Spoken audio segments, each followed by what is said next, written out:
Hello and welcome to On the Bench LFC. So in this one we are going to be talking about, have we seen our best 11 and Fabinho, is it time? So this is LFC Your View. We will be taking live call-ins, but firstly I am joined in this live stream by Connor, which obviously you guys that are on the Facebook group, you know him by now, and obviously in this one we're live, so thank you to everyone that is joining us live. For those that are watching a replay back, I am also recording this one and I will be putting it out on a podcast platform for those of you that have been requesting it, because I'm well aware that a lot of you guys watch it either at work, college, school, or those of you that are going to be driving and listening to it back. Thank you for your messages. We do listen to you and we will be putting it out on a podcast thing from now on. All right, so welcome to the live stream, everyone. Connor, how are you feeling this evening, mate? Have you had a good one? I'm good, thanks, Daz. Yeah, I'm having a quite nice evening, to be honest. Good. Glad to hear it, mate. Are you a little bit more calm this time? Because obviously you did a phone in on one of the recent streams, obviously the watch along. Bit more calmer this time? Yeah, I think from the first experience, I think that it's a learning curve, and every single experience you go through is a learning curve. Yeah, of course, mate. Everything you do in life is like that, isn't it? And you know, you get better at everything the more you do it. So from now on, everyone that is watching this, listening to this, you know, Connor will be a regular. You know, I've met him through this channel. He helps run the Facebook group. He's ridiculously good at keeping everyone up to date. He knows a lot about Liverpool. So I thought, why not get him on the channel? And, you know, I really like him. And that's what social media is about, meeting a lot of people all around the world. This channel, we've met a lot of Liverpool supporters. You guys in the live chat, obviously you guys that watch this back, and in the Facebook group on Twitter, you all talk to each other daily. And Liverpool fans in general, we're just such a nice bunch. Well, the majority of us are anyway, especially the subscribers on this channel. So I met Connor. He's a really good lad. You guys in here as well. We're all friends, you know, so perfect. We'll move on. Obviously, we've got a few updates today, guys. We know on this show, on this channel, on these streams, that we like to update a few people. So, Connor, obviously, one of the updates is apparently Dortmund remain in talks with LFC over Origi, but apparently they would like a loan move for Origi with a possibility of a permanent. That's the latest that we're hearing on a rumour. Now, obviously, this stream is going to be about, have we seen our best 11 and about Fabinho. But with this update, obviously, over Origi's obviously not in Liverpool's future plans. What are you making of this latest over him and Dortmund? Do you think Liverpool should say, no, don't accept a loan? We want the money. We're hearing it's around 25 million. Or do you reckon, yeah, let him go on loan as long as they've got, you know, a good fee for him at the end of it, my friend? I think that we need to sell him more than loan him, because I think we're trying to get that 100 million like price that we were on about from our sales. And I think that Origi is nowhere near Klopp's plans, so a sale would be good instead of a loan, because then you have him coming back to the club. And I think that, in general, I think he said he wanted to leave Liverpool for an elite club. So Dortmund, one of the best teams in Germany. So for him, I think that would be a good move for him. Yeah, you know, looking at Dortmund, yeah, for definite, let him go. I mean, I'm looking at the live chat right now, and everyone is saying sell Origi. You know, Paul saying I'd get rid of Origi. Oiski saying sell Origi. LJ is saying about, I heard we're going to a 4-2-3-1. I'm guessing that LJ might be about the Brighton game, which we will speak about later on in this stream, my friend. Red Saunders says we don't need Origi.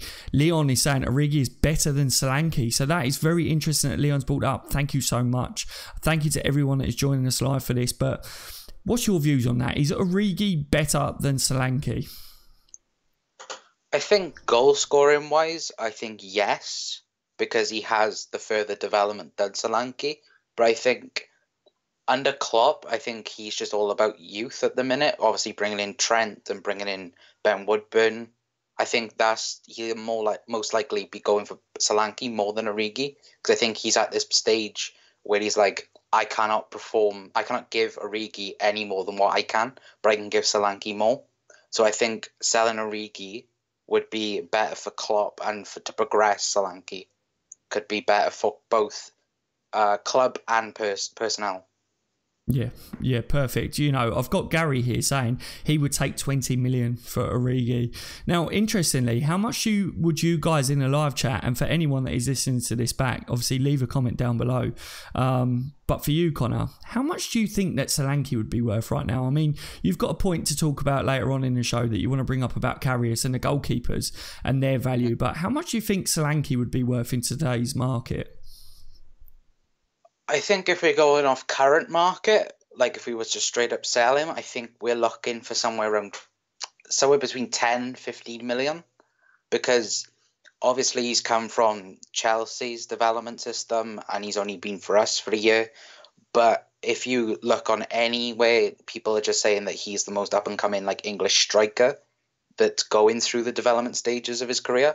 So I think all in all, I think 10 to 15 million is a pretty reasonable price. Yeah, I mean, look, Father Nature straight away in the live chat, probably around 12 million. So you saying 10 to 15 million. I think a lot of people are agreeing there. I think James has gone for 24 million there. I'm not too sure whether James is meaning about Solanke or whether he's talking about Origi there. But thank you so much, Father Nature and James, for your values there in the live chat. Yazar is saying Solanke has had quite a lot of minutes, not enough impact, sell both. So interesting that Yazar is saying about selling both. Now that would leave Liverpool with not very many options in my personal opinion, but it does go to show, because I've seen and read quite a lot of comments that people would be willing to let Solanke and Origi go, especially in this transfer window. We know that Liverpool aren't going to be bringing anyone else in now. That's done. European transfer window closes on the 31st of August, so we know that Origi could still be leaving, but with Liverpool being short of options up there, if both those players was to leave, Daniel Sturridge, we spoke a lot about him. Obviously, super sub, Mr. I Am, 1 year left on his contract. Moving on to next summer, yeah. If Sturridge has a good season, do you re-sign Sturridge to another contract at Liverpool if he has an alright season, or do you think, no, we need to go into the market to sign a player? Solanke maybe moves on from Liverpool, or he goes on a loan to improve himself. Origi's already moved on. Do you think Liverpool need to go out there and try and target a player that can play in a similar sort of position? Maybe the next big thing, because you're talking about Bobby up top, you're talking about Mane and Salah. Hopefully all three of those, with the new contracts, Mane's yet to sign it, but all three of those hopefully remain at the club next summer. So, do we go out and sign another player in this area? That might be the next big thing. It may cost a lot of money, but what do you reckon on it, Connor? I think that this season, there's no way that Solanke leaves. I think next summer there's like a possibility, depending on what he does this season. If he does like one goal in so many minutes, I think then we might look for him to go on loan or leave. But I think Daniel Sturridge, if he has another, so towards the end of one of the past seasons against like West Ham and that, he was superb and helped us qualify for the Champions League. I think if he has another season like that, like he had in that gap, I think that he will definitely earn himself probably like a 1 year extension. But I think that if he has a terrible season, I think that, it will be his last season for Liverpool. Yeah, I'm reading the chat as we're live. This is what I want to do now, is obviously bounce off the chat while we're live and what we're discussing. And it's interesting because, James is saying Solanke won't get game time this year, and Brewster and Sturridge, so loan Solanke. Brewster is meant to be back around Christmas time, January time, but I don't think personally that he'd be rushed in. So I'm not expecting to see much game time from Brewster much this season. So we don't know how much of an impact he will have, but we know that he's got a future at Liverpool. We know that there was some assurances obviously given to him over first team football. That's why he signed that contract with Liverpool. We knew that situation. We spoke about it a lot, but Brewster is meant to be that next big thing at the club. Interestingly, obviously, a lot of people I think agree as well. I see here, obviously Daniel Sturridge, if he plays well, signing for another year, says James there. But I think Gary says, not for me, Sturridge, no new contract. Thank you so much, Gary. Michael is saying Van Dijk is world class, needs backup, because if he gets injured, then we're winning nothing. So, Yazar is saying Solanke's just missing something, does not have that instinct you need for a top team. So Yazar's pointing to a fact about Solanke's missing something. Could that be down to his age? You know, we're talking about a young player still, Connor, in Solanke. Brewster's a young player as well. You imagine if, say, Brewster's not injured. Brewster has had the same amount of game time as Solanke, scored a similar amount of goals, hasn't really had much of an impact yet. Do you reckon people would be as on top of Brewster or as what they have been Solanke? Do you reckon they would give Brewster a bit more time just because of his name, maybe? I don't know. I'm just, throwing that one out. What do you reckon of it, Connor? Do you reckon people will give Brewster a bit more time than what they have Solanke? I think you have to give Brewster a bit more time because obviously he's just signed his first professional contract with Liverpool. So I think if fans were to just straight away go, oh, we got to sell him or loan him because he isn't bringing the numbers up as much, I think that's a bit ridiculous because I think this is a point with Solanke as well. He's played through the Chelsea system and not our system, if that makes any sense. But I think for Solanke, this season might be a turning point for him. And if it's not, I think maybe pre-season next season we'll see this changes between the Solanke we've seen so far to the new Solanke. Yeah, so obviously big season for him. When he gets game time, he's got to, prove himself. Then is basically what you're saying there. Yeah, definitely. Paul saying I would give Sturridge a 2-year contract if he plays well this season. Yeah, I mean, for me personally with Daniel Sturridge, I think it's one of them that Sturridge could do well this year and then ends up out injured for them 2 years, Paul, isn't it? That's my only concern with Sturridge. I mean, I put out a video on the channel saying he's done it again. He's made all the Liverpool supporters fall in love with him again, or at least 75% of the supporters. Before the transfer window was approaching, I said there's no future for Sturridge at the club because of his injury records. We love him as a player. We know what he's capable of, but it's the injury record, isn't it? I hope that he stays available and a fit and available Daniel Sturridge. We spoke about it. It only benefits Liverpool and it will help us for sure this season. But you are playing with fire if you do, give him an extension on a contract there, surely. So, yeah, thank you for your views over Daniel Sturridge and that, guys. That's in the chat. Jack saying Solanke cannot be a flop for how cheap we bought him for. Also at the age he was coming into the club. Jack, thank you so much. I have to agree with that. I think with his age, I think it's maybe a bit harsh in my personal opinion when you judge a young player that hasn't had much game time and they're only getting 10 minutes here, 10 minutes there. I mean, I had similar views over Danny Ings when I saw quite harsh comments over Danny Ings, and I was like, look, a player's not going to be at their best if they're only getting a couple of minutes on the pitch here and there. To be at your best as a striker, you need to be playing regular, you need to be, playing games, to be able to have that clinical finishing and just the eye for goal. Look at Mo Salah, for instance, when he first come in, and even in that game the other day, you saw the chances that he got and he wasn't able to put them away. But as the season goes on, for sure Mo Salah starts to bury them chances. But that will come once he starts to play regular football and they just seem to start to go in when you're a striker. I used to be a striker. Luis Suarez said it. Luis Suarez said there's no real key to, finding your goal scoring rhythm. It's just about shoot. And all of a sudden you realise you go for a spell where they go in and sometimes they don't. And I think with Solanke, if he played a lot more games and it was regular, I think the goals would come. He's still young. He's got a lot to learn. So I definitely agree in the sense that I think when people say that Solanke would benefit a loan, that's my views over Solanke. Go out, go on loan, toughen up a little bit, mature a little bit, and see what he would do in the future. There's nothing that says that Solanke would be a world beater, but at the same time, for me, I think he's still young. I think I wouldn't rule him out just yet, personally. Paul says, I still think Klopp should get Inaki Williams because he could be the best. He could get the best out of him. What do you reckon of that, Connor? Because Paul brings up about Inaki Williams a couple of times and a few others have on the channel. I think he's obviously a talented player. Do you reckon Inaki Williams would be a good signing for Liverpool down the line? I think he'll be a good fit to our system. He can be obviously a backup to, I'm guessing it would be Mane.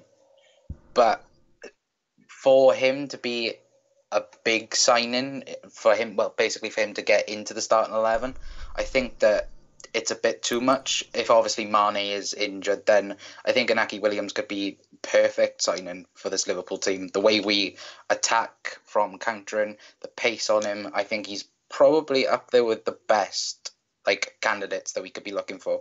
Well, that was that's what I had in my head, and it was interesting. I'm glad Paul brought it up, because that's kind of the player that I have in my head, that if Liverpool was to go into a transfer window next summer, for instance, we're looking at your Pulisic, we're looking at, your Williams, we're looking at those sort of players that they might not expect a first team role at a club like Liverpool, but they're looking at Liverpool as, right, hopefully, we're a Champions League team. We got a chance of winning things, and as you say, hopefully not. But say if a player like Mane or whatever did have a spell where they was injured, they will get first team football. And with the rotation, with how the Premier League, with the amount of fixtures that Liverpool have to play, they're definitely going to get game time. So those are the sort of players that I think would be interesting. If Origi was to leave, we could see us fishing in that sort of a market. So thank you, Paul, for bringing that up. And Connor, again, thank you for your answer there. So another update for everyone today. For those that don't know, Liverpool have announced Levi as their first official denim partner. The club have said 2 organisations dedicated to making a difference around the globe, and the long-term partnership will focus on supporting local communities and giving back to fans through football, lifestyle and music. So basically, a lot of people started to message me today about this, saying, is this a way of benefiting Liverpool Football Club? Is this about adding more money, revenue to Liverpool? What I think it is, guys, it's about Levi's music project, basically. It's about benefiting the community more than Liverpool Football Club is the way I look at it. But Connor, we was having a little bit of a discussion about this earlier, and you come up with some interesting things on it. So I'll let you carry on with what you were saying earlier, mate, basically. So there's been a few rumours going around at the minute. The Liverpool Football Club are trying to organise at least 3 concerts going on to next season. Now, they've already applied, I think, was the word going around, to the Liverpool Council to try and get these 3 concerts in just before, but in go into next season. So apparently they are opening up to new ideas for music events and such things to be organised at Anfield. Yes. Do you reckon it's... Now, I don't know the full details of this because I haven't actually had time to sit and read it yet, but do you reckon this coincides with... there's the plans that Liverpool putting forwards next week. There's been some opposition to the plans that Liverpool are trying to put ahead. Do you know anything about this, Connor? Or have you heard about this? There's been... some of the locals, and I don't know too much about it, so I don't want to go into too much depth on it, but with the proposals of Liverpool expanding in the, surrounding areas, I think some of the locals and that have been a bit concerned over it, basically, in the plans. And I'm wondering whether this might have something to do with it. But obviously, like I say, I haven't had too much time to read into it, so I don't want to give out any information because I don't know the full ins and outs. But I'm wondering whether this could all coincide with that. So interesting that you had that bit of information there. Right. Obviously, let's get talking about, have we seen our best 11 and is it Fabinho's time yet? So, Connor, firstly, mate, have we seen our best 11 yet, do you reckon, so far? Obviously, 2 games down, 6 points, 2 clean sheets. I don't think Liverpool got out of first gear yet, but is that down to the fact that it's not our best 11, or do you think it's just new tactics? It's still early in the season, players, fitness levels, situations like that. What do you make of it all, Connor? Is it the best 11 yet or not? I think it's a bit of yes and no, because personnel-wise, we are near enough our best 11, apart from obviously 1 or 2 people, but no in the sense of the quality. It's like the West Ham game, we hardly got out of third gear, but we still managed to score 4 goals. In the Palace game, we looked comfortable, having the press come towards us, but then we were able to attack that and just push forward. But I think we won't see the best Liverpool until about maybe October, November time, like last season in a sense. where we started to see little things happening that we wasn't expecting to happen. And it's like, now that we have the units that we do have in like Van Dijk, Robinson, Salah, Mane, Firmino, it's just all about that little, like, getting everything inch perfect right. And that's what we could be amazing at doing this season. But at the minute, I don't think we're quite at that level. But just after the international break, I think you'll end up seeing us pushing a bit more. Yeah, so a bit of time, let things gel, let things click into place, and then you'll see a bit more from us. So, interestingly here, Robbie straight away saying we are going to win the league, which, positivity, absolutely love that on this channel. Klopp is saying no idea what the best midfield is. That is the main issue. Feel like the midfield is still not quite right yet, and do not want to see more do want to see more of Sturridge and Shaqiri from the bench, is basically what he said as well. Ben Turner saying defensively Fabinho will take us on another level. So basically, from what I've seen just from a couple of comments that I'm seeing there, is people are talking about the midfield. So that's going to be the key talking point. And I mean, we've spoke already on the channel over defensively. Lovren's out, so Gomez has started at centre back. Now, fantastic that the first few comments that I read straight away there was that people are talking about the midfield, and I haven't yet seen anyone talk about Gomez. And when I've even looked online, I haven't seen anyone really talk defensively about Liverpool's problem. 2 clean sheets, why would you? Technically, but that shows that Gomez has started the season well. Midfield-wise, I think the midfield three have done a fantastic job yet, but I think everyone, the name of this live stream, Fabinho, is it time yet? Everyone is waiting to see how good Fabinho could be, bringing him into that starting 11. Klopp has spoke about him having to adjust tactically to life at Liverpool.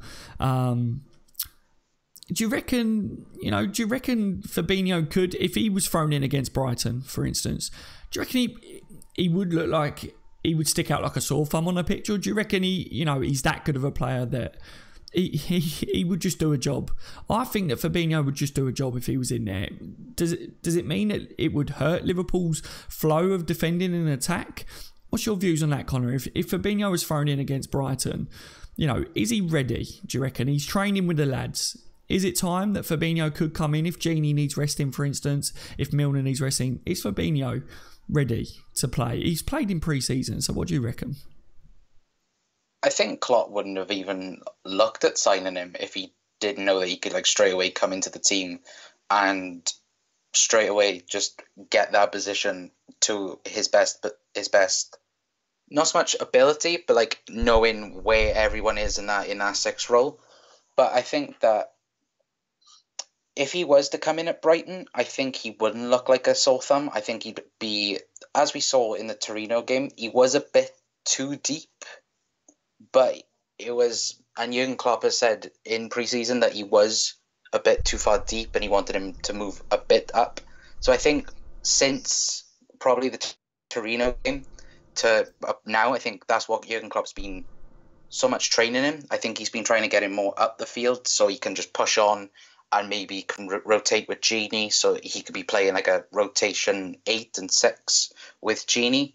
So I think that if he was to come in against Brighton, I don't think he would look like a sore thumb. I think he'd be superb. But I think at the minute, I think he might be behind Henderson in that 6 role. But in my opinion, I think he'd just look boss no matter where. Yeah. Yeah, no, I agree. I think Klopp's been clever. I think Fabinho's been signed. I think Klopp, has got the options to be able to play someone already in front of him. So he hasn't had to rush him into the squad. The midfielders have done fantastic so far already. I think Klopp just wants to make sure. He's been a bit ill as well, hasn't he? I think he had to go for a scan or so there was obviously a little bit of worry there, but that was fine. Klopp said that was fine. He was a bit poorly as well, so, on top of that, Klopp don't want to rush him. Tactically, if Klopp thinks that he's got time to make sure that Fabinho is going to be looking at his best that he can, and I think that's why Klopp is holding off a bit. But interestingly, Firmino and Gini trained away from the main group Tuesday. There's no injury concerns, but I think you said that Bobby had a bit of cramp or something. You saw somewhere, you read. There was Bobby a bit of concern. Had a bit of cramp in his 2 feet. Yeah, but go on, mate. Go on, carry on. Yeah, Bobby had a bit of cramp at the end of the game, which I think you could blame Jurgen Klopp a little bit for keeping him on the pitch and not bringing on a Sturridge or a Shaqiri on. But I think that either way, I think we're just going to rest Bobby a little bit, I think, against Brighton, because we can obviously play Sturridge or play Shaqiri, and they can do a job there. So I think maybe we might see a couple of changes against Brighton. Yeah, so for me, as I was saying, like it's interesting that Genie was was training away from the main group with Bobby as well. So I'm wondering whether Klopp is thinking that Genie might be rested against Brighton, which then highlights, could it be time for Fab to come in to the team as well? That's what I'm saying. Is it Fabinho's time? I think he would be ready. I think he's a clever player. I think positionally he would be good enough. Just my only concern for any of the new signings when they come into Liverpool is that, the fans give them time to bed in. If they don't have a fantastic performance, that people don't go, oh my God, that was terrible. But I don't think Liverpool fans would do that, to be honest. It's just, I've seen it in the past where we've signed a player that, let's face it, Fabinho, we didn't know nothing about, did we? We didn't know that he was going to be coming into Liverpool. We've wanted a holding midfielder for so many years. Since Mascherano, we've all been crying out that we need this player. There's a lot of hype since we've signed him that he's going to be this amazing player for us. And so far in pre-season, he looks solid. That's my only concern, is that if he isn't quite fit enough, quite sharp enough, and that he's not quite up to par, and we did throw him in against Brighton or whatever, then, that a couple of fans might jump on him. But I don't think that's going to be the case. I don't think Klopp would play him against Brighton if he's not fit enough. I really don't. I think Klopp's already spoke about making sure that he's tactically up to speed. He's got to get up to speed with Liverpool life and stuff like that. So it's going to be an interesting one whether we do see him play against Brighton. Even if he does come on from the bench, it would be nice to see Fabinho play, wouldn't it? In the Premier League, yeah. I think all the fans want to see him play. He's one of our new signings. We've seen Alisson. I want to see Shaqiri play a bit more in the Premier League. Am I the only one, Connor? Are you the same? You want to see him play? I want to. It sounds weird, but I want to see him on that right-hand side. But then that would mean Salah's gone. So I think I had a prediction saying that because Ox was out, I thought Klopp might have transformed Shaqiri into that attacking midfielder, like pushing forward that Ox was doing last season. So I think that he could do that, but Shaqiri can play a massive amount of positions, the left wing, striker, right wing. This is like the Jurgen Klopp way. If you're a versatile player, Jurgen Klopp will be looking to sign you. Yeah, I mean, I think something there, just going off what you just said, and you talking about you want to see Shaqiri play on the right, something that we might see, talking about Bobby maybe being rested against Brighton, is Shaqiri might end up playing as a striker or out on the right, and Salah, being pushed up as a striker. It's an option. People might say start Daniel Sturridge up top, but if we are going to be keeping Daniel Sturridge and making sure he's available, maybe not starting him in the game, but bringing him on, and giving him half an hour in the second half, but playing Shaqiri from the beginning and using Salah as that main striker. We've seen that Shaqiri can play in that striking role and maybe rotate with Salah. So definitely those of you that are in the live chat now, what do you reckon? I see Yazar now, play Salah as striker and Shaqiri on the right, rest Bobby.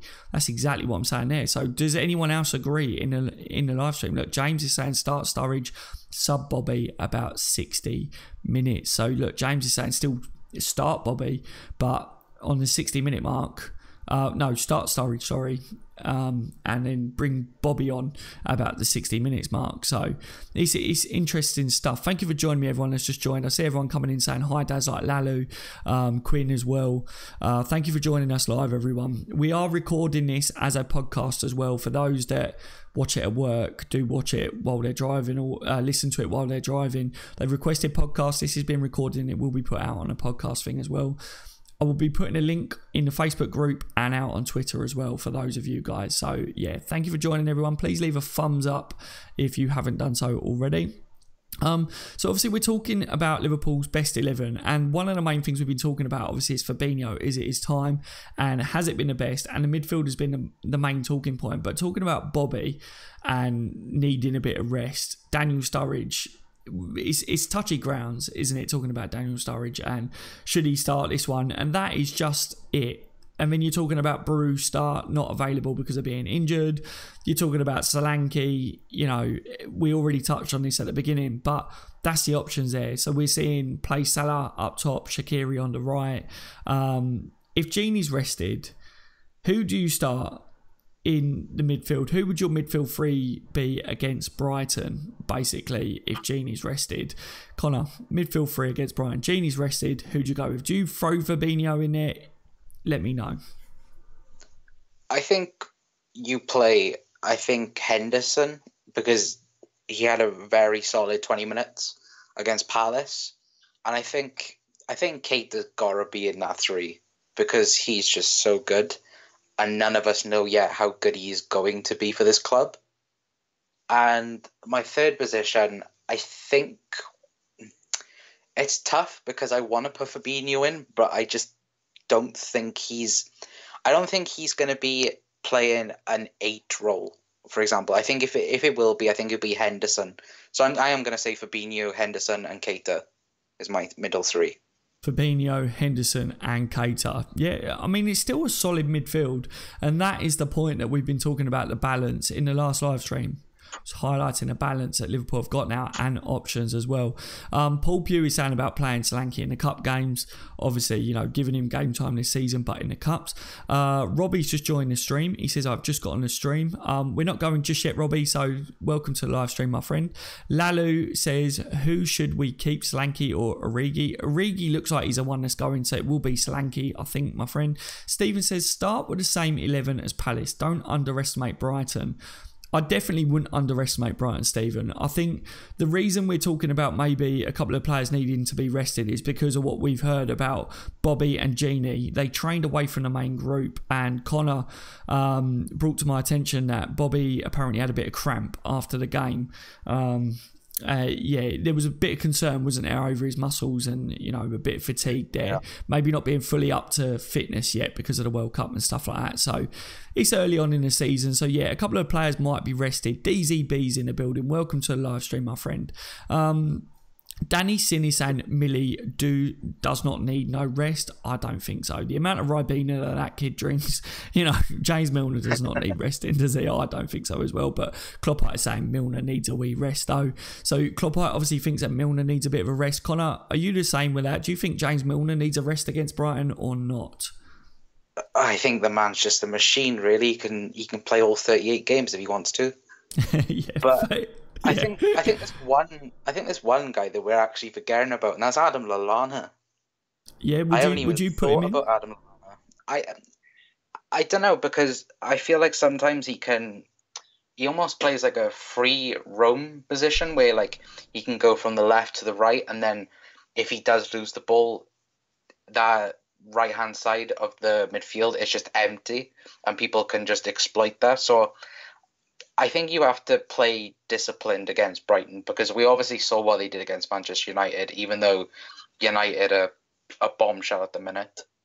I think that we do have to give them respect, and for Adam Lallana to do that, I don't think he's a starting 11 player. I think he's more of a bring on off the bench when all the rest of the defenders are a bit slower and a bit weaker, in my opinion.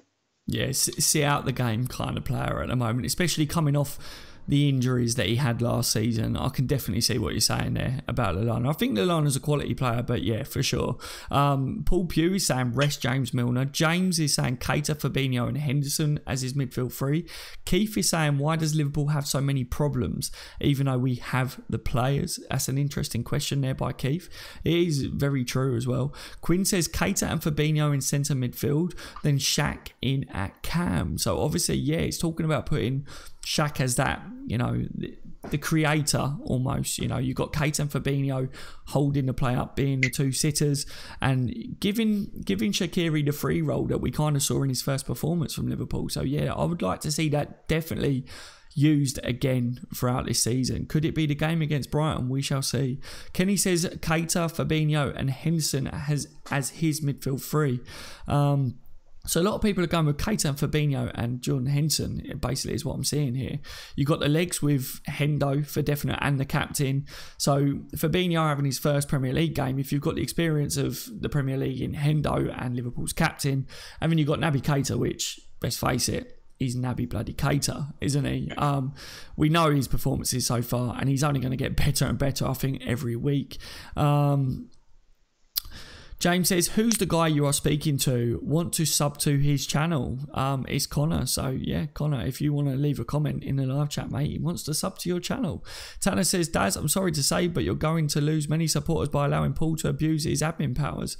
Tanner, I don't know what he's doing, Tanner, my friend. I really don't know. But yeah, we'll talk about it. Tanner, drop me a message afterwards. I'm not too sure what he's done. Macaulay says, I want to see Trent in centre midfield. So obviously, we've had a discussion about this, haven't we? Trent may be moving into midfield.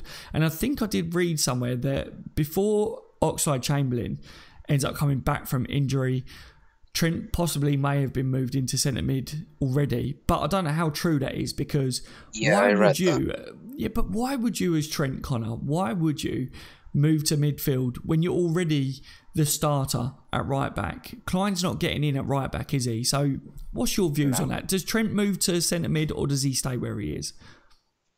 Personally, I don't think he should. I think he should stay where he is, because at the minute, I think there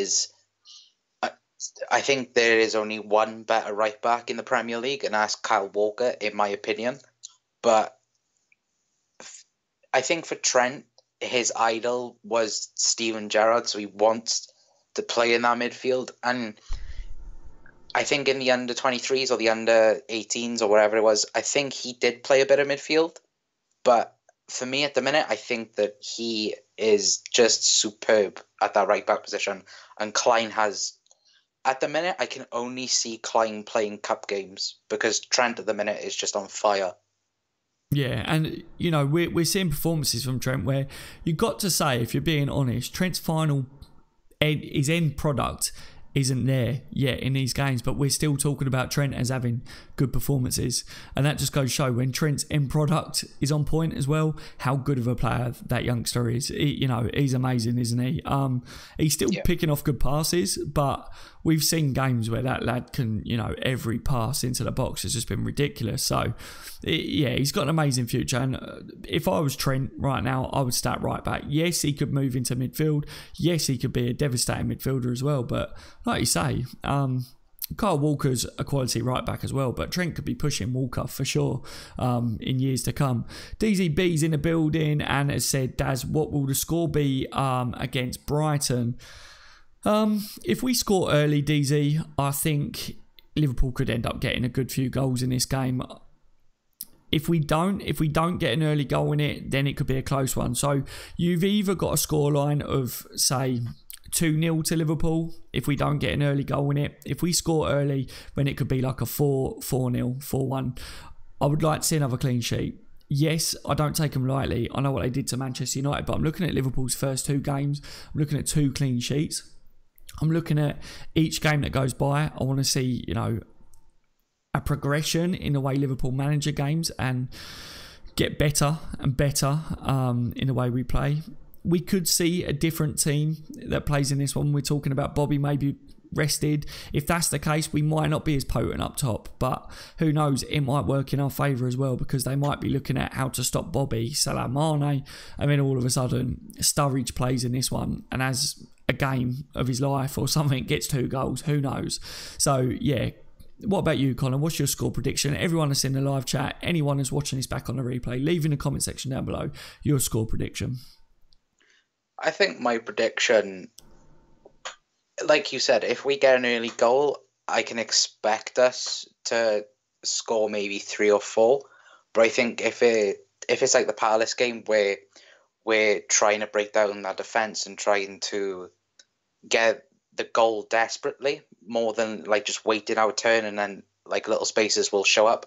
I think my prediction is going to be 2-0 because I think Brighton are just going to like hold up that much more than I think any other club would do at the minute.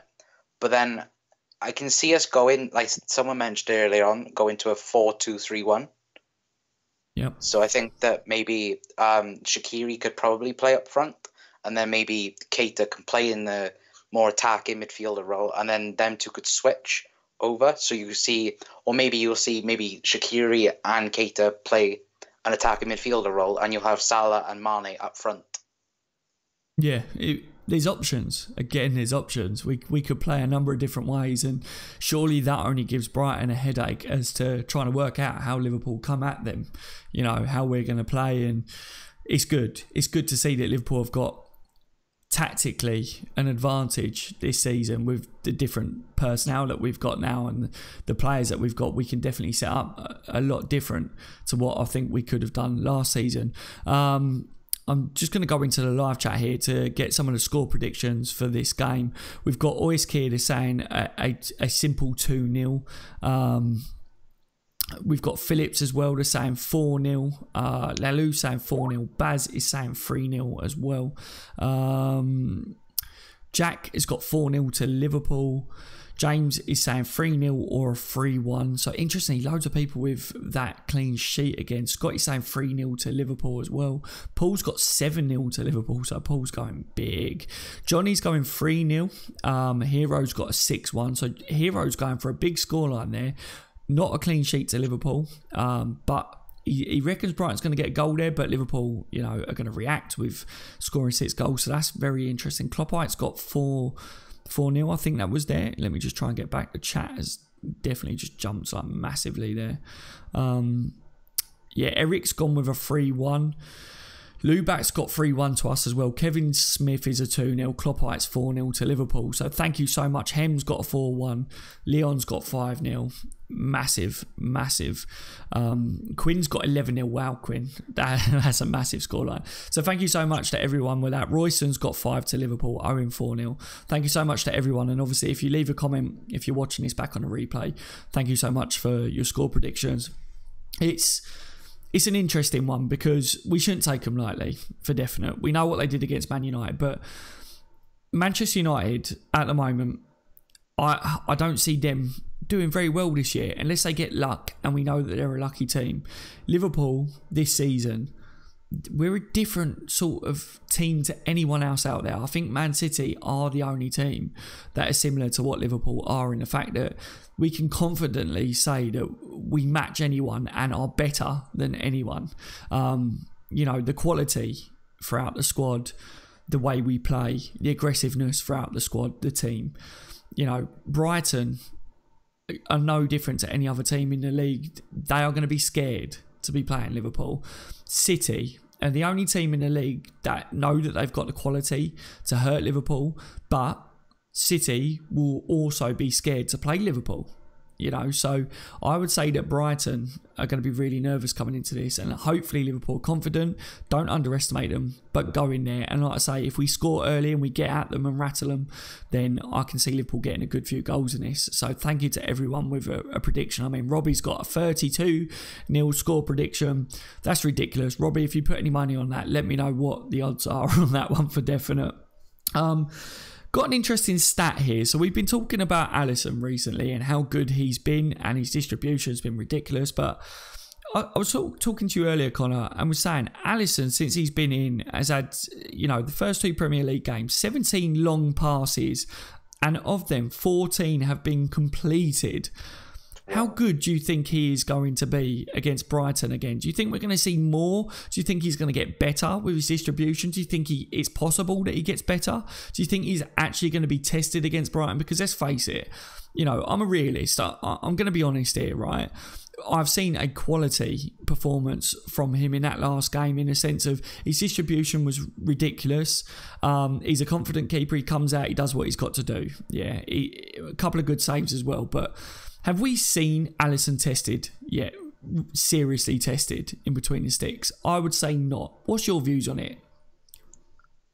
I'd say also no, because obviously he made that brilliant save, the free kick against Palace, but that was like his the biggest save he's had to do in a Liverpool top yet.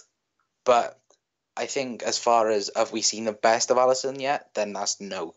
In aerial duels to distribution, I think he's only doing the minor things yet. It's like when you see, I'd say give him a month and you'll see the proper Alisson, the one that did so well last season at Roma. And the reason this is why a load of people are saying 4-0, 3-0, like everyone's keeping a clean sheet. It's because everyone's excited to see a goalkeeper. When was the last time Liverpool was ever happy to look at a goalkeeper and not be worried? Now we are so comfortable and so happy that we have a goalkeeper that we can rely on. Like, no disrespects to Karius and Mignolet, but we all know what's happened there. But I feel like now we are real challengers for a title. It's way too early to say that we're going to win it. It is. But it is only us and City that look the most deadly out of everyone. Yeah, no, I fully agree with you. And like I say, I think Alisson is going to get better. I think he is going to be tested throughout the season. I think, like I say, at the moment, his distribution has really impressed me the most out of everything that I've seen from him.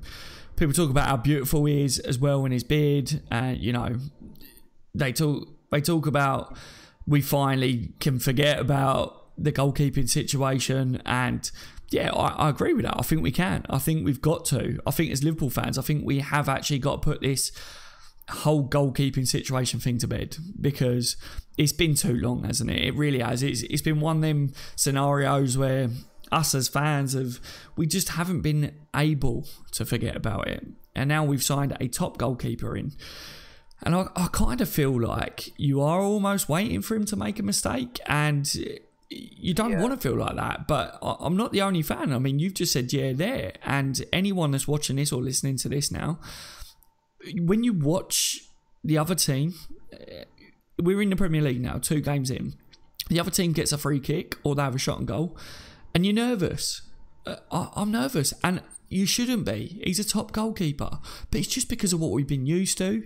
And you say no disrespect to the goalkeepers that we had, but it is a disrespectful thing, really. But it's because of what we've been used to. Now, we've got a top goalkeeper. We need to forget about it, don't we? And as the games go on, the more we know that Alisson is this top goalkeeper and we can forget about it, the better. And we can start to go on, keep these clean sheets. His distribution is fantastic. He will make fantastic saves. I call him the Liverpool lunatic because he dives at everything like a nut job. But that's exactly what Liverpool needed, I can't wait to see these teams trying to beat us from set pieces, and they whip in a corner, Alisson comes out, he claims it, and he just lofts a pass straight over the top, and it lands perfectly on the toe of Salah or something, you know what I mean? And Salah lays it off to Mane, runs in and trips up, but it ends up in the net because that's what Mane always does when he scores. Then he trips and it goes in. But Alisson is now a top goalkeeper that will start so much of Liverpool's attacks and build-up play.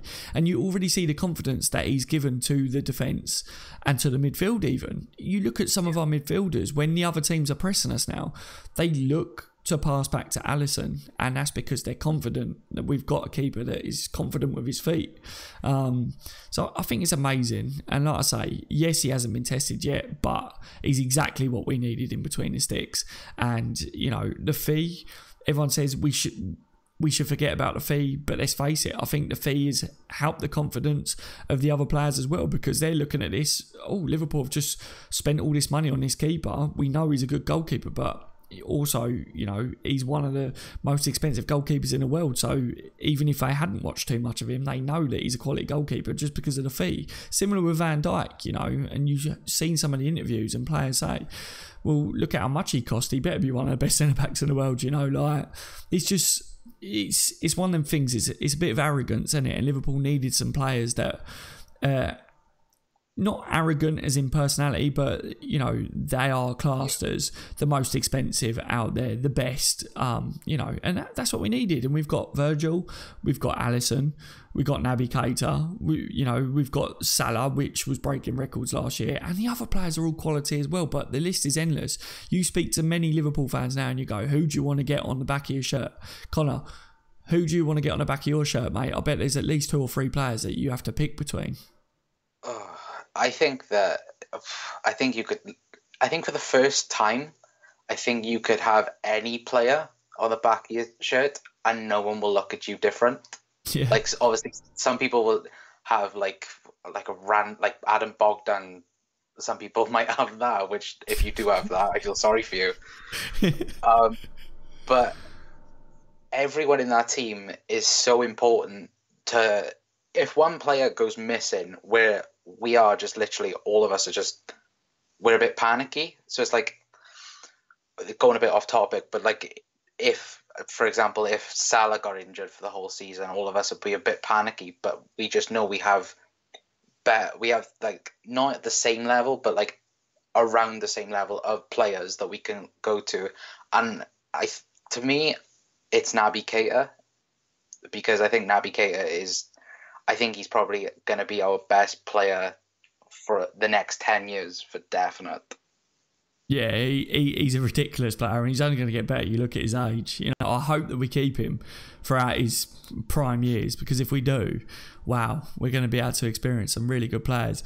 Ali is asking, how do I call you? So up the top, you see on like where my webcam is, guys, that is the Skype. So you need to have Skype, and it's on the Bench LFC. You find it on there. It's the same logo as what our YouTube is, and if you are going to be adding that, then it will pop up to me and we can add you to the call. Just drop me a message to let me know that you want to phone into the show, and all we ever ask is that you're in a quiet location. Make sure that no one's going to be coming in the background, because it wouldn't be good for the listeners, and yeah, just be respectful and polite as well, because of the young audience that may be in the background of people watching the streams. Otherwise the call would be ended very quickly, put it that way. I think yeah, go on, carry on, my friend. Sorry to butt in, but like, I think adding to your point about Alisson, it's funny to see the free kick that was actually taken, that everyone else looked back apart from Van Dijk. So you can just see how much confidence them two have in each other already, and we're only in the second game of the season. Yeah. But yeah. If you also, with Alisson, if you look at his highlights mostly from the Palace game, if you see the long ball that he did to Bobby and Bobby just controlled it, they are the long balls that you're going to see mostly this season, and they are probably going to be the best counter-attacks probably that we're going to see this season, without a doubt. Yeah, no, I fully agree with you, my friend. I fully agree. I'm literally just looking here at the moment. So Ali is saying, how do you call again? You need to add us on Skype, my friend, on the Bench LFC on Skype, but make sure no one's in the background. I'm just trying to look here who people were saying about that, who they would get on their tops. And again, it looks like everyone has got a few different players that they would pick from, which just goes to show that how good Liverpool's squad is now. It's as simple as that. It's one person would have Virgil, or they would have Keita, another one would have, Bobby or Salah, Mane. The list is actually endless. I would be very interested to see if anyone would have Milner, Henderson. I've seen people talk about Robbo, but Trent, a couple of the players that aren't maybe classed as the fan favourites, but I'm sure they've got their fans out there. I know that James Milner, with his performances recently, come on, surely someone, especially on a purple kit, how can you not have James Milner on that purple kit? He is the Ribena King, isn't he, or Prince? It doesn't feel right calling Milner the Ribena King. I want to call him the Ribena Prince. Why is that, Connor? Why do you reckon I want to call him the Ribena Prince? I don't know what it is. There's something about it. I think it's just one of those snazzy names that you can give players, so maybe we can do a chant out of it or something. Yeah, I don't know. If anyone can make a chant using a Ribena print for James Milner, then we would be very interested, and we will find a way of you sending us a video clip of you actually singing it, and yeah, I'll put it out on the channel because that'd be fantastic. Satisfies in the building, says Yo Daz. Yeah, carry on, my friend. I think as well, a lot of people are like, I don't know why this season, well, the summer, a lot of people have been a bit wassing with the squad numbers.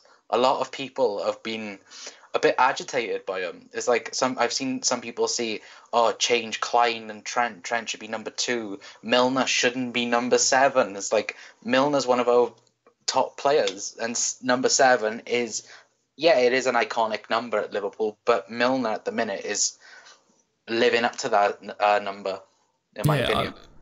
I agree. So many people was messaging me every day going, when is such and such going to be, given this number or whatever, and I've been like, wow, this season everyone is up on the numbers. I don't know. I'm one of these people that I don't really care which player has what number. Personally, I'm like, as long as they play for Liverpool and they play bloody good, I'm not bothered. Yeah. But I get it. I get that people are concerned about it, but for me, I'm not too bothered. Look, DZB says I have Salah on the back of my purple top. That'd be mint. Like I say, for me, I really wouldn't be able to tell you, or I probably would get on about. I think I would probably go for Virgil, to be honest, because I love saying Virgil. It's something about his name that I have to say it all the time. I never like saying Virgil van Dijk. I like saying Virgil. It's got a ring to it, hasn't it? Chris says Robbie Fowler, so Chris would go for Robbie Fowler. Hero is saying Ribena Rocky, so instead of Milner, he's Ribena Rocky. Paul is saying, Daz, talk about the stadium expansion. Paul, I don't know a hell of a lot about the stadium expansion because it's very much up in the air from what I can see. So there's not a lot in the way of facts at the moment, Paul. There is bits that you can read out there, but I think they're still waiting on certain permissions and stuff. So it's very touchy. I don't want to talk in depth about it and then people try and hold me to it, if that makes sense, because I've noticed when I talk about certain things on a stream, if I'm wrong about something, then people go, hang on a minute, you said that, so I don't want to do that if I don't know the full facts about it. And at the moment, I think that Liverpool are waiting for some permission, or they're putting in some plans next week over some of the surrounding areas or something. So I'm not too sure at the moment, Paul. I'm always honest. I don't know a hell of a lot about the expansion at this stage. So I think add to Paul's question, I think going back to when the main stand was done, I think there was like a photo or like a graph showing that what we did to the main stand we could do to all 4 corners of Anfield. So I think that might happen, but at the minute there is no facts on it at all.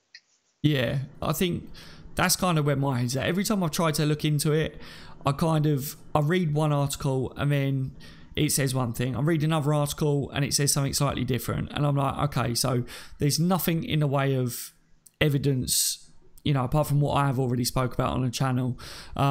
So yeah, I never like to give false information on a channel. So I'm always honest about stuff like that. So yeah, it's a weird one at the moment, guys. I think we're waiting on further information. But if I do find anything, Paul, then I will definitely send it to you, my friend, honestly. And if there's anything majorly that comes out, then of course I'll do a live stream on it and I will read it out so that I know that I've got it from somewhere like Liverpool Echo or something, because then I can blame them if it's wrong. Robbie says, I'm downloading Skype now. What is your name on Skype, please, so I can Skype? Robbie, it's on the screen, my friend. It's On The Bench LFC, all in small. That is how you had me, isn't it, Connor? It is all in small. Yeah, it's simple as that. Yeah, simple as that. See, there you go. Father Nature's just added. There we go. So as Father Nature will come on for a Skype sometime. Yep, definitely. After the Brighton game, yeah, definitely Father Nature. So he's added there and he wants to come on maybe after the Brighton game. So yeah, we will do that. Good to see you in there. I need Fabinho and Shaqiri to start this week, says Satisfy. So Satisfy wants to see Fabinho and Shaqiri. I don't think you're the only one there, Satisfy. We was talking about earlier and saying that we want to see both those players, start to get some game time at Liverpool. We're talking about, have we seen our best 11 yet? I don't think my personal view on it is I don't think we have seen our best 11. I think the performance-wise, we will get better anyway as the season goes on. As Connor rightly said, once things start to click, that will get better. But yeah, definitely, I think you've got to add Fabinho to that. He will grow, he will get better.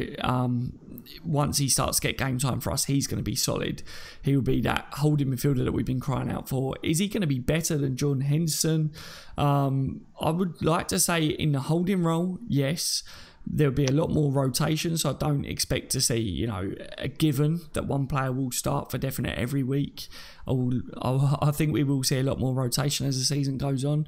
But yeah, best 11, I think you're probably looking, once Fabinho is solid and, up to scratch with the Liverpool way, as certain people are putting it, Fabinho, Keita and James Milner at the moment for me, with his performances, I think it's probably the midfield three at the moment. I mean, the front three picks itself. And defensively, I would probably keep Gomez in there over Lovren at the moment. But that's only because of how we've been keeping clean sheets this season. Lovren, in the Champions League final, in other games last year, he's had some outstanding performances. What's your overall looks on Lovren, Connor? If he's consistently performed to the levels that we know he can, Lovren is a quality defender, isn't he? Yeah, I think that some people don't give him as much credit as I think he deserves because of the U-turn that he did through the midway point of last season. But I think that at the minute, I would keep Gomez in because for me, Gomez has looked more. He looks a bit more controlling a little bit. So he knows where Van Dijk is. He knows where Alisson is. I think sometimes Lovren, it's all about that concentration that Jurgen Klopp talks about. I think that as soon as that concentration's gone in a game, I think Lovren cannot come back from that. We've seen that from the Everton game at home last season. He unfortunately gives away a penalty. I think this season, if Gomez plays in that game, I don't think that happens because I think Gomez is constantly switched on.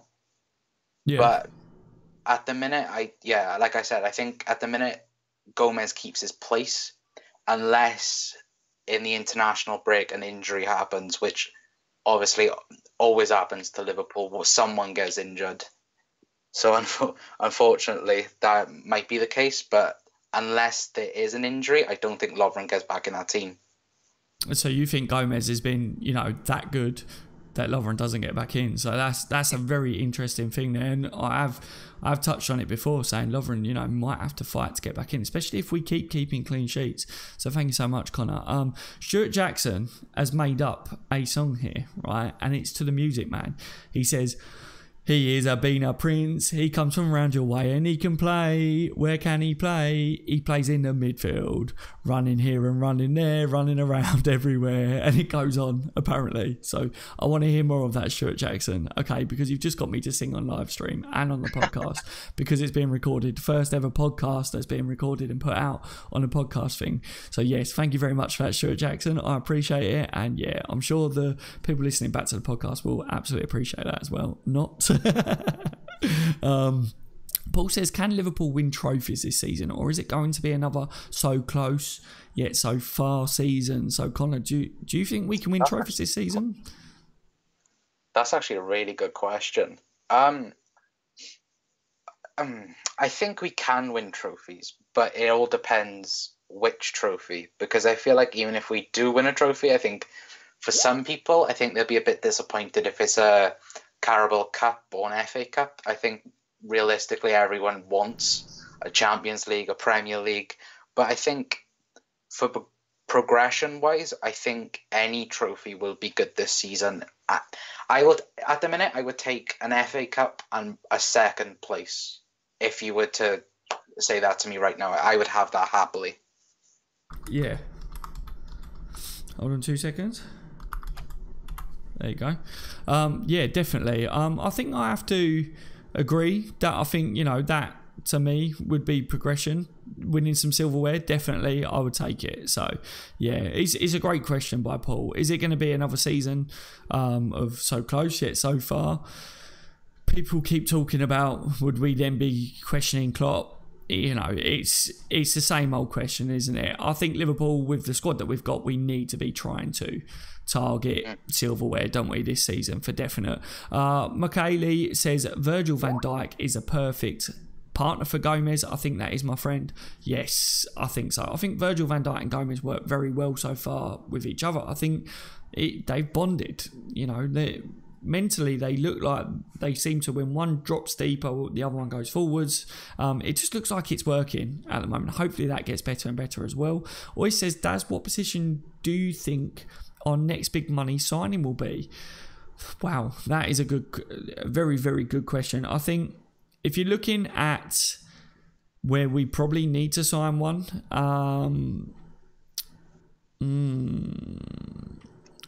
we don't probably invest in the youth. You reckon invest in the youth, Connor? Like, at the minute, I can't see us looking at that team. The only position I could say is maybe striker, to maybe back up Bobby if you're looking for world class. But apart from that, I don't think there is a position you can say we need, like, desperately. Yeah, I think maybe it might be like a Pulisic next summer as a big signing for me, because I still think we target him next summer. 1 year left on his contract. I think Liverpool want to get him before he ends up going anywhere else, personally, anyway. So, yeah, maybe a Pulisic, maybe a backup for the front three again. Shaqiri can play that as well, but God forbid anything happen to one of them. You want someone that's got a bit of pace to burn as well. Pulisic is quicker than Shaqiri, isn't he? So I think that, yeah, I would say that. But is it? I don't know. You're looking at the goalkeeper situation. Mignolet probably goes out the door. Liverpool aren't going to spend big on a goalkeeper, but we might go for experience. What do you reckon? You had a point to talk about the goalkeepers and, the value of Karius and Mignolet. Do you want to talk about that quickly? Yeah. So my point was, how does our third choice goalkeeper go for more than our supposedly former first choice goalkeeper? So now with Karius apparently leaving to Besiktas for a reported 9.5 million if he has a certain amount of appearances over the 2-year loan deal. And Danny Ward ended up going for 12.5 million. I think that for the good that we've done so far in this window, I think that's shambolic in my opinion.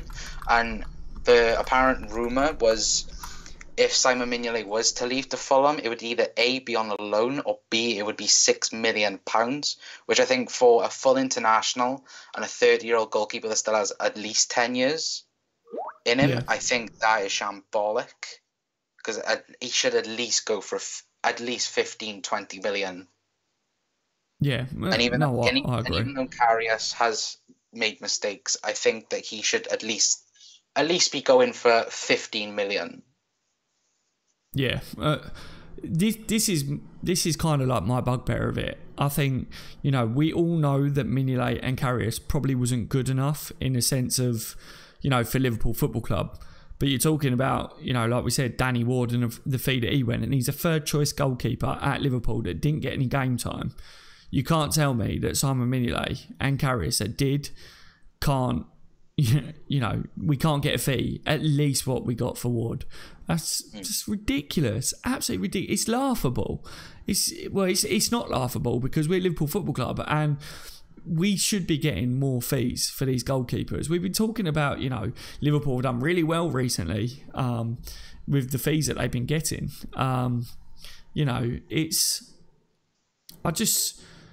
I think that we should be getting more for the goalkeepers, and if we don't, then Liverpool are missing a trick there. I really do.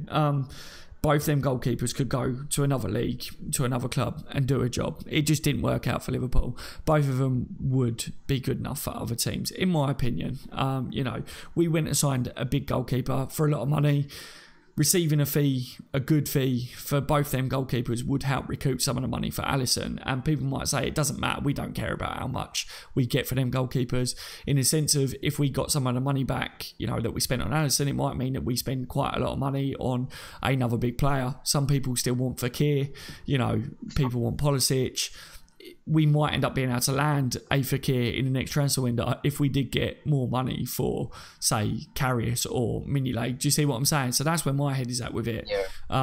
It's an interesting one. I just don't want to see Liverpool bent over a table over goalkeeper fees just because clubs might think, well, they're not Liverpool's first choice. They've just spent massive on Alisson. They're not going to get game time. So people think that Liverpool are just going to sell them for, like I said to you earlier, a packet of peanuts. It just shouldn't be the case.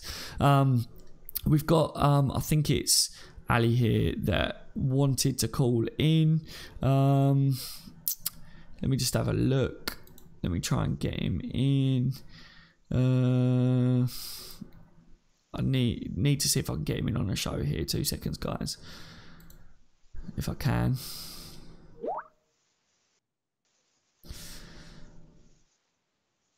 I can't at the moment, as it stands, guys.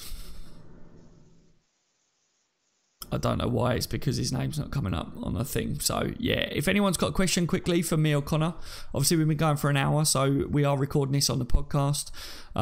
So for anyone that will be listening to this back as well, it would be a good time for you guys that are in the live chat to get your views out to anyone that's watching it on the replay back.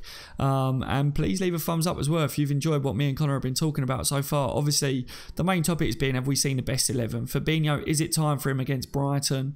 I want to know what your views are. I want to get what your guys' views are on that as well, if any of you have just joined the live stream.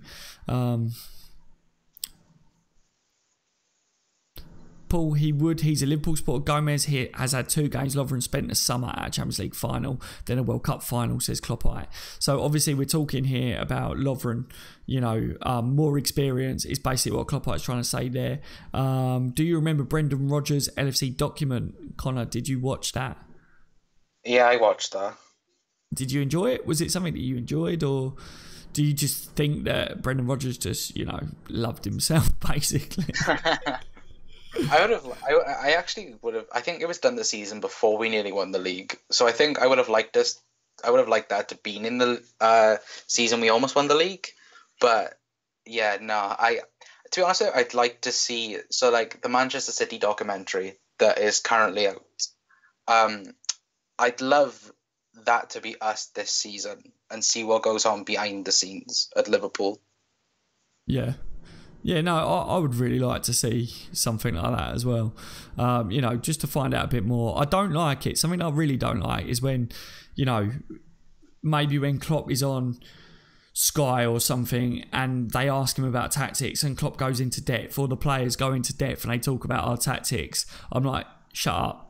Don't give away our secrets. So like, they don't need to know. The world don't need to know how we approach a certain part of the game. It looks fantastic. Keep it at that. I'm just going to try and add him to the chat now.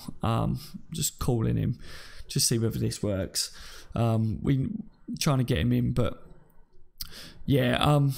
I need to obviously. For me, I like it when the players do let us into their life a little bit, but I don't like it when they talk too much about, tactics and stuff. Hello, are you on the show? Yeah. There you go. Welcome to the show. Let everyone know who's calling, what's your name, and what do you want to talk about. Have we seen Liverpool's starting 11? So introduce yourself, and is it our best 11 that we've seen so far? Hello? Can you hold on a second? No. Right. Okay, right. I'm just going to carry on here, guys. So, anyway, that was a massive fail. So, right.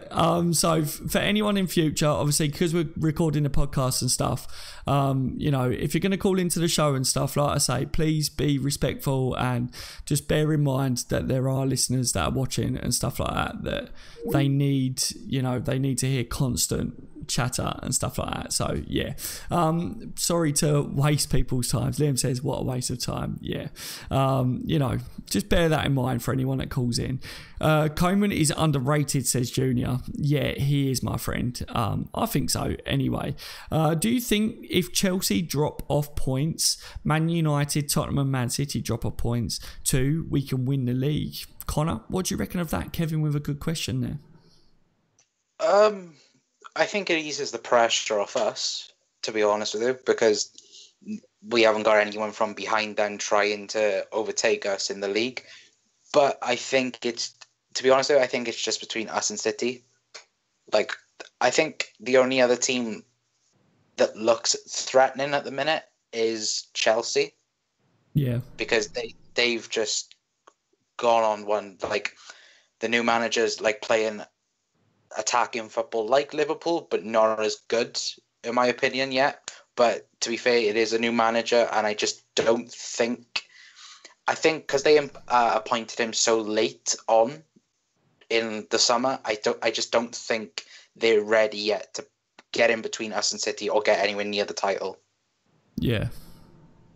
Yeah, no, I agree. I think Liverpool need to concentrate on our football this season. You know, if we concentrate on getting the 3 points each week, then we do good. It's what I keep saying at the moment. Like, we have to focus on us. If we focus on what City are doing, then we might slip up with our game.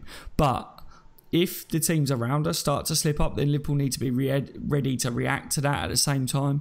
I'm hoping with the quality that's in the Premier League that some of the teams do drop points anyway. You know, you're looking at some of the teams probably will drop points around us. So hopefully Liverpool can react on that anyway, because I'm looking at our squad. We probably haven't seen our best 11 yet. Like we're saying, we got 6 points. Yes, it's early days, but it will improve, as you say, Connor. As the season goes on, it will start to click. So hopefully, guys, this will be a good season for Liverpool anyway. The one thing that we've all been saying is, if it wasn't for City, if City wasn't in the league, if you took them out and you took that squad out, then you would be looking at Liverpool probably favourites to win the league, wouldn't you? Because of the squad that we've got.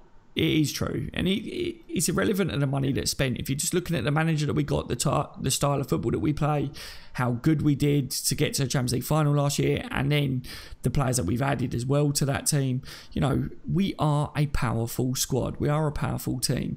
We should be looking to try and win the Premier League. It's only because of how good City was last year and how good they probably will be again this year that it's a struggle. So we will have to wait and see anyway. Right, guys, I think we'll end it there. It's been an absolute pleasure talking to you guys in the live stream. Thank you so much for joining us. Please leave a thumbs up if you haven't already, because it's muchly appreciated. It helps with the content. And like I say, we are recording this and we will be putting it out on the podcast stuff later. I'll be posting it on the Facebook group and on Twitter for those guys that do want to listen to it on the podcast stuff. We will be doing that from now on. I want to say a massive thank you to you, Connor, as well, for joining. And in the future, guys, the call-ins, we will be doing call-ins and out on the watch-alongs and on these live streams, but please bear in mind, for those listeners that are watching, you know, people want to hear content, they want to hear your view. So if you're going to call in, make sure you've got something valuable to say. Make sure you're in a quiet room as well, so there's no background interference and stuff. That's all I ask. If you do that, then, you know, by all means, call into the show. Connor, is there anything else that you want to say before we round the show off? I think you've topped it off quite well, but I think the podcast listeners, if you are going to watch this back, listen to it back, I think people are going to be a bit confused about the call-in. But apart from that, it's been an absolute pleasure. Yeah, it has been a pleasure. Like I say, those that was in the live chat, brilliant comments tonight, guys. You know, it was fantastic to bounce off you guys. And Connor, you was brilliant tonight, mate. I can't praise you enough. I think for your first long live stream on the thing, you know, everyone in the live chat and stuff, round of applause for Connor. I think he was amazing, wasn't he? So yeah, well done to you as well, Connor. Thank you so much for coming on tonight. It's been a pleasure talking to you. Right, everyone, take care. I hope you've had a fantastic day anyway, but for those of you that are watching this, wherever you are, if you're watching a replay back, enjoy the rest of your days.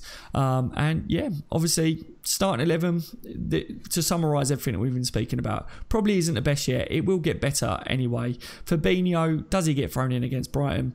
if he does, he'd do a job anyway, because he is a quality player. He's that holding midfielder that we've been wanting for years. And, you know, Shaqiri, we want to see him play as well. Bobby, if he's rested, Sturridge can come on. If not, Salah up top as a striker. That was the gist that I got from the comments. We've got options, guys. We've got options. As far as the last live stream went, we're a balanced team. We're a balanced squad as well. So bring on Brighton. I'm looking forward to it. You guys are looking forward to it. I've been on the bench, LFC. You've all been legends. Thank you for listening to it. If you have on the podcast, take care, everyone. See you in the next.